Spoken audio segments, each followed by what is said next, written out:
Di sini ada polisi? Ada polisi nggak? Kalau ada saya senang, karena telinganya akan mendengarkan apa yang saya sampaikan. Reshuffle kabinet, Prabowo harus merasa kabinet, karena kita lihat banyak menteri-menteri yang masih berbau Jokowi. Hilangkan hubungan total dengan Jokowi. Jokowi bukan siapa-siapa, tapi Jokowi pengkhianat lanat. Pantas di foto ini, di gambar seperti ini, memang seperti itu, bahkan lebih dari Dajjal, orang yang tidak pantas dihormati, orang yang meninggalkan bekas-bekas luka-luka bangsa Indonesia di mata internasional. Pak Jokowi ini ya, Bapak bekerja sebagai presiden itu digaji dengan uang rakyat loh. Ya, ingat itu, sadari itu. Bapak digaji, dikasih fasilitas, dikasih transportasi, pesawat kemana-mana. Kalau kita mau hitung, mungkin biaya-biaya belusukan Jokowi setiap hari kemana-mana naik pesawat itu jauh lebih besar. Nah, tadinya saya dari seluruh Jokowi mengingat kerjanya itu, saya kira kerja keras, kita hormat, salut. Tapi dalam pekerjaan itu banyak bohong. Ketika beliau dilantik, ya ingat, ini kita salam sadar loh ya, salam sadar, salam waras. Dia bikin pameran untuk membenahi persawahan waktu itu di Kerawang loh. Dipajang itu 2000 traktor itu dijanjikan untuk para petani. Dijanjikan. Gitu pulang 2 hari kemudian diambil lagi dari petani loh. Diambil lagi, kan bohong. Kok rakyat dibohongi loh Pak Jokowi. Saya kecewa banget. Nah, saya kecewa banget Pak Jokowi. Itu makanya saya keluar dari sedulur Jokowi. Ini pembohongan. Nah, nepotisme, pembohongan itu yang paling kita benci. Artinya kita benci. Kenapa? Karena bertentangan dengan demokrasi. Ini jelas nepotisme dan arogansi kekuasaan Jokowi ini bagi saya adalah dosa tidak terampun. Dosa tidak terampun. Kenapa? Karena rakyat yang dibohongi dan rakyat dirugikan. Kita ingat lagi dulu ya, anak-anaknya ini jual martabak, jual pisang goreng, tidak mau cari-cari proyek di negara, tidak mau cari-cari jabatan. Saya salut. Luar biasa ya? Luar biasa Pak Jokowi. Si Kahiyang tidak lulus jadi CPNS, tidak mau diurus. Wih, saya hormat sama Jokowi. Ternyata belakangan anaknya jadi wapres, tabrak MK, anaknya jadi mau calon Kaisang ini, yang baru dua hari jadi anggota PSI, jadi ketum. Saya dulu di Demokrat loh, saya DPP Demokrat, ya. SBY pun belakangan masuk ke Demokrat. SBY salah pun saya kritiki, SBY salah pun saya tegur.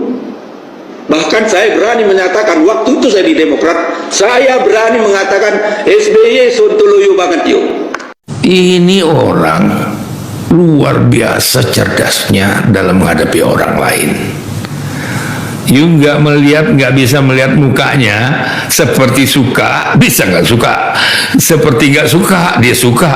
Itu nggak tahu. Makanya pendamping dia yang tahu persis, dia nggak akan geser itu. Karena apa?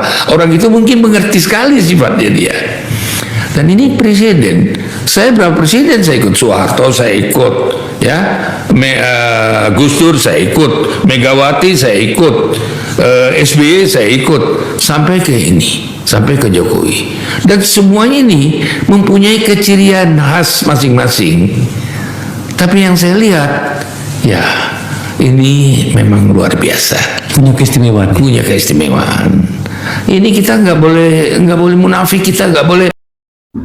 Ya, teman-teman, kembali lagi bersama saya di channel ini. Kita sudah melihat, menyaksikan secara bersama cuplikan video yang begitu menarik dalam kasus polemik ijazah mantan Presiden yang sampai detik ini teman-teman menjadi perdebatan yang cukup serius terjadi di tengah-tengah publik, bahkan di tengah-tengah masyarakat.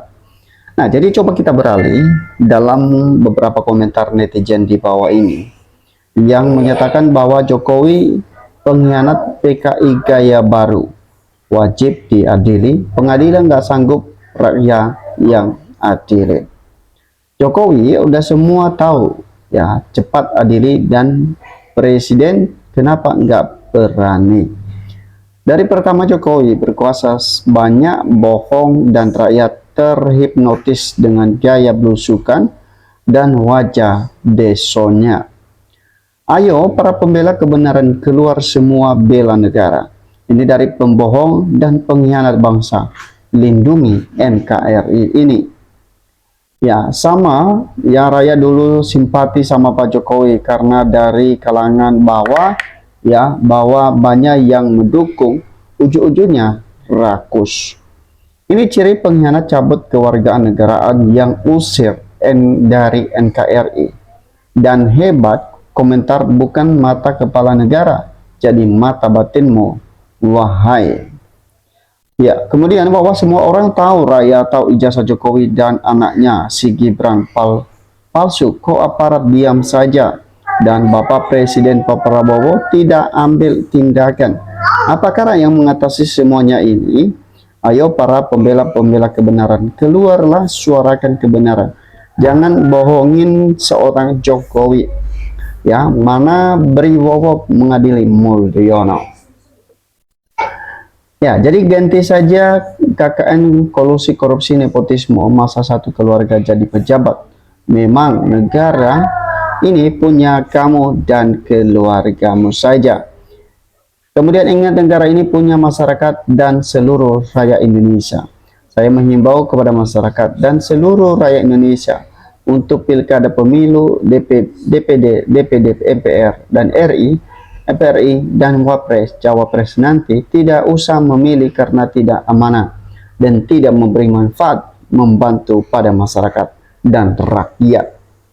Ya, kemudian bahwa makanya pemilu dulu, orang tua kita dahulu tahu dan bisa bilang ini pimpinan tidak amanah dan hanya mencari-cari jabatan serta haus akan kekuasaan dan memperkaya diri sendiri jika terpilih. Maka orang tua dahulu banyak golput.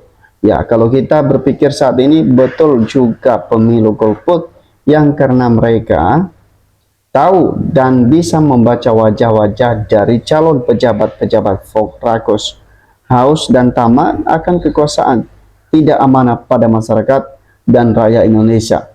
Mari kita ingat pesan Nabi kita ya. Dan kemudian bahwa pemerintah Pak Prabowo Subianto tak punya nyali buat berhadapan dengan Jokowi sama sekali. Artinya bahwa ya, ketika kasus-kasus ijazah, baik ijazah maupun korupsi yang merajalela teman-teman, ya tentu hal ini memberikan satu hal yang penting bagi masyarakat Indonesia, bahwa kasus yang sepele ini saja tidak bisa menegakkan keadilan. Ya, penegakan hukum tidak bisa menegakkan keadilan karena sudah bertahun-tahun pun masih itu-itu saja ya, pembahasan baik seluruh platform media sosial maupun di mana-mana. Jadi artinya penegakan hukum percuma ya, percuma untuk menegakkan keadilan ya, percuma menyatakan bahwa hukum tajam ke atas ya, tumpul ke bawah. Jadi saya rasa bahwa sekarang ini jelas bahwa hukum tajam ke bawah, tumpul ke atas. Jadi menteri produk pemimpinnya berijazah asli enggak, raja palsu ijazahnya palsu, penjarakan saja. Baru sadar ya, dan semua menyesal dan sangat kecewa ya si Mulyono karena telah mendukung memilih 2 periode setelah tahu ternyata ini nomor dan etika. Saya tinggal menunggu keberanian Bapak Presiden Pak Prabowo Subianto. Ayo buktikan Pak, cepat atau lambat tangkap, adili, dan juga Jokowi hebat, memang berbohong. Jokowi adalah masalah besar bagi negara yang lindungi temannya sedang berkuasa. Jadi hukum saat ini bukan berdasarkan benar atau salah, tapi tergantung siapa yang sedang berkuasa. Bahkan dikatakan, saya heran ya, semua banyak temuan-temuan yang meragukan, tapi kok masih belum bisa clear apakah penyebab, apakah takut pada Jokowi? Aneh. Ya, jadi teman-teman, memang itulah yang disampaikan oleh para netizen dalam kasus ijazah mantan presiden ini, bahwa memang kasus ini cukup aneh begitu ya, karena memang ini sudah bertahun-tahun tidak ada hal yang membuat publik itu merasa puas dengan kinerja penegakan hukum, merasa percaya terhadap penegakan hukum kita yang ada di negara ini, dengan temuan, dengan mengungkapkan satu kasus ya, seperti kasus ijazah ini yang bahkan sudah bertahun-tahun teman-teman, bahkan ini sudah menjadi perhatian publik ketika ijazah tidak pernah ditunjukkan ya. Jadi kemudian bahwa tunjukkan ya 100 bukti masih kalah dengan satu modus menutupi kebohongan, karena hukum ada bukan hukum keadilan ya, tapi hukum pesanan berdasarkan bayaran, waspada. Nah, rekayasa sesuai tuntutan sesuai dengan kinerja. Bagaimana dengan proses sekolahnya? Karena pernyataan lembaga resmi UGM, kepolisian, dan Jokowi sendiri beda. Saya kira yang asli tetap bayarnya.